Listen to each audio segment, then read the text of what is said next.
今日我同爸爸想同大家分享一個 Kikkoman 嘅比賽，叫做 Teriyaki Dad。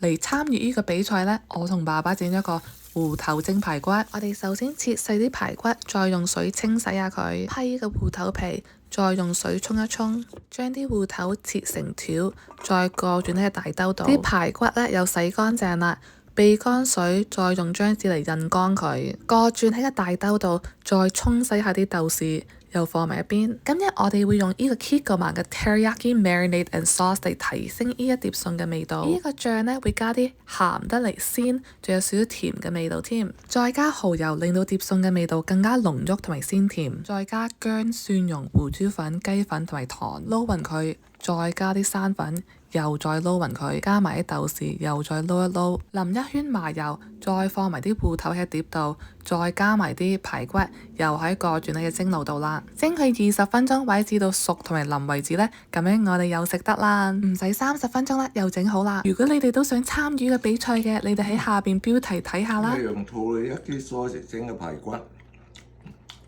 嫩滑鮮美。好入味，好好食，你哋不妨試嘅就。希望你哋都一樣咁鍾意食啦〜